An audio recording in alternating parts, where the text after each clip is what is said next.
Hello everyone, JRDL96 here with a brand new reaction. As you can tell by the title, it's another Markiplier related video, and it's another Distractible animation by the lovely Sir Walter Underbridge. Now, and this is part 2 to the Bob's Kayak story. Now, part 1 ended off where Bob had to get a canoe because his kayak had like a pin-sized hole in it and it was slowly filling up with water.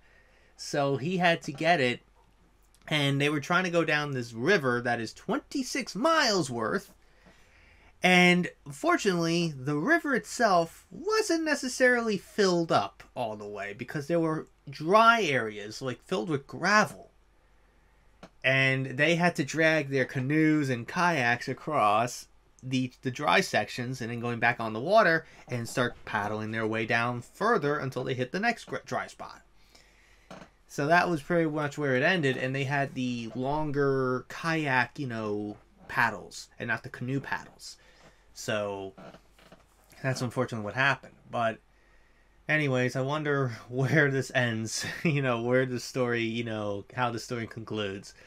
But anyways, let's just get right into it. So without further ado, let's react to this video, shall we? Good evening, gentle listener, and welcome to Distractible. With your hosts, Mark, Bob, and Good Ray. evening, gentlemen. This week, the activity of camping. Alternate ending and scenes for $1 But this on leads Patreon. us to the grand finale of the river. Trial number 3. The log. The log? This is a common occurrence. So we had one guy in the front who sort of knew what he was doing, and the rest of us were following. And he would pick out the route, right? Sometimes in the parts where you could float, there would be like obstacles. There'd be like a rock or a Nero or whatever. What is this, a Mario And the whole Kart time track? he's like, rock, log, and he's pointing things out, and we're all going around it. At some point, there's this blind turn, and we see him disappear around the turn ahead of us, and he just calls out from the distance, like, log! And we're like, okay, there's a log somewhere. And the other guy in the kayak at this, or one of the other guys in the kayak at this point is like, cool, I got this, and goes speeding around this corner. And just hits it. Fucking nails the log perfectly. Like, not like he nicked it and it tipped him over. He dug the nose of his kayak into the log, the back swung around, and he blocked the whole river. No! And he fell out, so he was like floating kind of away. He couldn't move his kayak. A canoe and a kayak are coming around this blind corner to a fully blocked off river. Everyone went in the water except for the douchebag in the front who looked so smug about the whole thing. But as you recall, 2 of us normie idiots Yes, and our didn't have lunches waterproof have these brown bags. paper bags. So your lunches are I'll fucked. tell you what else is not waterproof. Cheap Ziploc bag that you put your sandwich in and didn't seal very carefully because you didn't think you'd be needing to keep river water out. A cheap water bottle that doesn't really seal very well and you'll have to keep upright or it leaks out and or river water leaks into it. None of my food was waterproof at this point. Yeah, so I ate a soggy sandwich for lunch.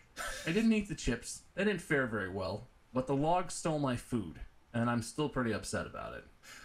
We got to where our car was parked at about 8 p.m. I want to say. Almost 12 whole hours of kayaking. Literally, So they started my 8 in the entire morning? hands were blisters. Everything hurt. I hated everything. The douchebags who knew how to kayak were like, yeah, that's pretty good. But, like, I thought I was going to die. But then we get to the end of the river and we have to camp. And as it turns out, the campsite we booked is an axe murderer's fucking murder valley. Oh, no. We're in northern Ohio, right? So we turn all our shit in and we're like, okay, we just gotta go set up camp. It's already dark because the kayak trip took way longer than we thought. From the kayak place, we drove into the deepest valley and it was so dark. Like, it was dark out, but when you drive down into a valley that's got trees and stuff in it, it gets darker, right? There's no sunlight coming in. It gets darker and darker as you go down. It was one of those valleys where it's just like filled with mist. It wasn't really foggy out on the surface, but as we descended to where we were camping, it was like driving into a bowl of fog. Couldn't see maybe 20 feet in front of the car, driving deeper, can't see maybe 10 feet in front of the car. We find the campsite by parking the car, getting out with our phone flashlights or whatever, and like kicking the dirt around until we find a fire pit. We're like, okay, this must be a campsite. We aim the car headlights towards the fire pit. If you know how light works in fogs, you can't see shit.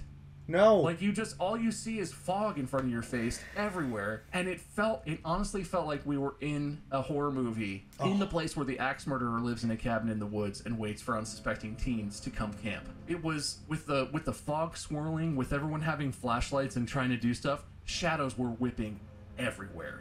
And of course, we couldn't fit everything in one car, so we had to do 2 trips, right? No. I don't know how we all drove up in one car from home, but we had to like ferry a couple of us over. I guess it was people drying stuff off and trying to get ready. So me and one other of the Eagle Scout boys were like the first team to get driven over. The car dropped us off and we started working, and then the car guy was like, all right, I'm gonna go pick up the other 2 dudes. And it was just me and Eagle Scout boy with handheld flashlights in the misty darkness of a valley at like 9 p.m., 9:30 p.m. Excuse me, don't hit me with it. We're trying to get some kind of fire going. The fire makes it worse. Fire like dances, and it makes the shadows flicker all around. It felt like the 2 of us were alone there for like hours. We were probably alone for like 20 minutes when they went to pick up our other friends. And we were literally having panic attacks. At some point, we stopped doing anything to get the camp ready and stood back to back with our flashlights, just looking out into the mist like, oh, we're boys, so don't kill us. It's not fun to kill teenage boys. The best thing you can do when there's no visibility is make a loud noise to announce where you are. Well, the axe murderer can see in the fog. Everybody knows that. That's what you'd know. If you can go into a foggy area and all your friends are like, man, it's foggy, and you can see everything, you know what you're gonna do. Like a career test. Yeah, the career fair. There's just a foggy corner. There's a whole tent at the career fair. Foggy room with like letters on the wall. Whoa, and then you see asleep, and you see if you sneak into their dreams.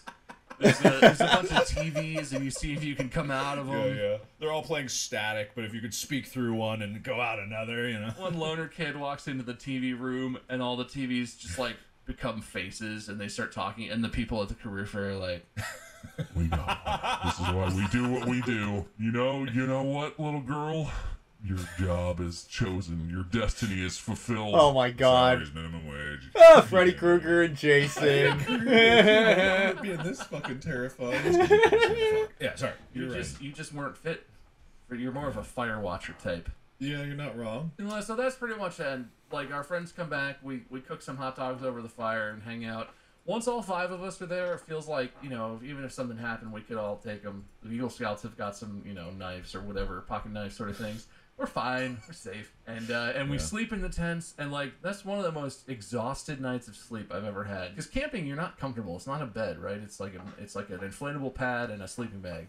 I laid down, and my whole body was just like, yes! And then I fell right asleep, and like everything just hurt, and I slept so hard. But yeah, we were fine. We woke up, we went home the next morning. That trip, describing it and even hearing myself tell it back, it sounds miserable, right? Like, it sounds kind of terrible for me. I love it. I fucking love that I have that experience. Me and those 4 other dudes share this crazy ass experience that all these nonsense things happen and we had all these problems, and that I feel like I will literally remember for the rest of my life, and remember those guys. I love stories like that where everything is just like, while it's happening, it's just shit, just garbage, everything goes wrong, but you get to the end of it and you're just like, man, we shared that. We did that. Yeah, that happened to us, man. Like our tour, we survived, man. Terrible garbage. Yeah, the But tour, man, we survived. Yeah, man. But you didn't go to New York. But on a different note, I thought that story was going to end with you being like, and that day I was killed by an axe murderer. Warstash, it's Warstash. You thought the ending of the story, Bob is alive here telling us today, was going to end in his death. No, that's the crazy part. He's been dead all along. Who's been dead all along? But yeah, the hard days are the most rewarding. Nope, I still hate all the ones I've lived through. Okay. Oh my God. God almighty, that was great. Oh. Oh, there goes that. I guess there's an alternate ending on Patreon. That's what it said at the beginning, I think. Good evening. I think that's what it said at the beginning. Was like, oh, there's an alternate ending to check out at the end of this store of this whole thing. So, yeah, that was interesting. So pretty much, I believe. So I believe what happened is, you know, they were going down this river and they hit like a blind turn where they can't really see, and the guy was a little further ahead. It says log, and one guy goes down, he hits the corner of that log, and his kayak ends up blocking the entirety of that river, and that caused them to go fucking fly over. It's like, oh no. Oh no. So, yeah, that is unfortunate there. Oh no. So his lunch was ruined and everything, and then they had to go down this, you know, campsite that I guess, according to him, was, you know, infamous for being home of an axe murderer, like, for some reason. And it was a very foggy night, and they can't see shit, and they're trying to, like, they were so panicky, and then, like, the moment, you know, when they finally got together, it kind of was like, all right, but, you know, when he had to go into the camp, you know, into the tent, he had to sleep on very hard, you know, floor, pretty much a hard, you know, dirt, even though it was very, you know, difficult to sleep. Somehow his body was like, let's sleep, fuck this. So, yeah, that's how that story ends. But, anyways, I think overall that's really it on this reaction. Again, a very wonderful animation by the Sir Walter Underbridge. I am kind of considering becoming a patron supporter of him. I'm still not sure yet, but, I gotta see, like, what his tiers are and see if it's worth it, you know? Because I enjoy his animations a lot, so that's why. But anyways, that's really it on this reaction. I think the next video we'll check out is from, you know, not game theory, but film theory. Or MatPat. And it's about Jacksepticeye's, you know, Iris project. So this is going to be very interesting to check out. So that will be next. So I hope you guys enjoyed today's reaction. If you did, the like button, subscribe, share this video with your friends. Be sure to ring that bell to be part of the notification squad. Be sure to check out my Instagram because I make collabs with Markiplier, Jacksepticeye, and myself. I also act as the cosplays on there, so go check it out. And be sure to check out my Tumblr, my Discord in the description as well. So until next time, JRDL96 signing out, and I will see you guys in the next video. Peace.